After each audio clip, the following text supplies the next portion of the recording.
வணக்கம் friends, welcome back to Revathi's recipes. இன்றைக்கி நம்ம பார்க்க போகிற ரெசிபி ரொம்ப சிம்பிளாக ரொம்ப டேஸ்டான கோவக்காய் ஃப்ரை எப்படி செய்யலான்னு பார்க்கலாம். இப்போ இந்த கோவக்காய் ஃப்ரை செய்ய ஸ்டவ் ஆன் பண்ணிவிட்டு ஒரு கடாய் வச்சுக்கலாம். இந்த கடாயில் 2 டீஸ்பூன் அளவுக்கு எண்ணெய் சேர்த்துக்கலாம். அடுத்தது இந்த எண்ணெய் நல்லா காஞ்ச பிறகு இதில் ஒரு 3 டேபிள் ஸ்பூன் அளவுக்கு வேர்க்கடலை சேர்த்துக்கலாம். இந்த வேர்க்கடலை சேர்த்த பிறகு இது நல்லா கிறிஸ்பியாக வர வரைக்கும் நம்ம இந்த எண்ணெயில் நல்லா ஃப்ரை பண்ணி விட்டுக்கலாம். இப்போ பார்த்திங்கன்னா இந்த வேர்க்கடலையை வறுக்கிறப்போ நம்ம ஒரு மீடியமான ஃப்ளேமில் வச்சு வறுத்து எடுத்துக்கலாம். அப்போ தான் நம்மளுக்கு நல்ல கிறிஸ்பியாக வறுபட்டு வரும். இப்போ பார்த்திங்கன்னா வேர்க்கடலை நல்லா வறுபட்டு இருக்குது. இப்போ எல்லா வேர்க்கடலையும் எடுத்து நம்ம ஒரு பவுலில் எடுத்து வச்சுக்கலாம். இந்த மாதிரி வேர்க்கடலையை தனியாக ஒரு பவுலில் எடுத்து வச்ச பிறகு இதே எண்ணெயில் பார்த்திங்கன்னா ஒரு 1/4 டீஸ்பூன் அளவுக்கு கடுகு சேர்த்துக்கலாம். ஒரு 1/2 டீஸ்பூன் அளவுக்கு கடலைப்பருப்பு சேர்த்துக்கலாம். கூடவே பார்த்திங்கன்னா ஒரு 2 காஞ்ச மிளகாய் இந்த மாதிரி பிச்சு சேர்த்துக்கலாம்.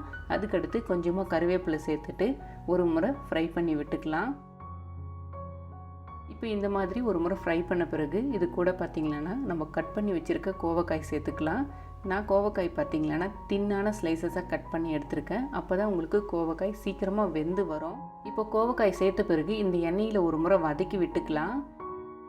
இப்போ பார்த்திங்கன்னா இந்த மாதிரி ஒரு முறை நல்லா வதக்கி விட்ட பிறகு இந்த கோவக்காய்க்கு தேவையான அளவு ஒரு 1/2 டீஸ்பூன் அளவுக்கு உப்பு சேர்த்துக்கலாம். அது கூடவே பார்த்திங்கன்னா ஒரு 1/4 டீஸ்பூன் அளவுக்கு மஞ்சள் தூள் சேர்த்துக்கலாம். அடுத்தது இந்த உப்பு மஞ்சள் தூள் சேர்த்த பிறகு இந்த கோவக்காயை மறுபடியும் நம்ம நல்லா வதக்கி விட்டுக்கலாம். இப்போ பார்த்திங்கன்னா இந்த மாதிரி நல்லா வதக்கி விட்ட பிறகு இந்த கோவக்காய் வேக நம்மளுக்கு ஒரு 3லிருந்து 4 நிமிஷம் ஆகும். அதுக்கு நம்ம ஒரு மூடி போட்டு க்ளோஸ் பண்ணிவிட்டு நம்ம வேக விட்டுக்கலாம். மூடி போட்டு க்ளோஸ் பண்ண பிறகு லோ ஃப்ளேமில் வச்சுக்கோங்க. இப்போ 4 நிமிஷம் கிட்ட ஆயிருக்கு. நம்ம ஓப்பன் பண்ணி பார்க்கலாம். இப்போ பார்த்திங்கன்னா கோவக்காய் நல்லா வெந்து வந்திருக்கு. நம்ம கோவக்காயை இந்த மாதிரி மெல்லிசாக கட் பண்ணி சேர்த்ததுனால நம்மளுக்கு சீக்கிரமாக வெந்து வந்துருச்சு.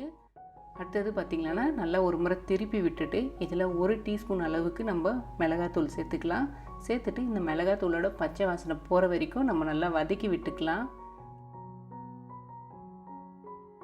இப்போ பார்த்திங்கன்னா இந்த மாதிரி மிளகாத்தூளோட பச்சை வாசனை போகிற வரைக்கும் நல்லா வதக்கி விட்டுட்டு இது கூட பார்த்திங்கன்னா நம்ம ஆல்ரெடி வறுத்து எடுத்து வச்சுருந்த வேர்க்கடலையை சேர்த்துக்கலாம். இப்போ வேர்க்கடலையை சேர்த்த பிறகு நல்லா ஒரு முறை கலந்து விட்டுக்கலாம்.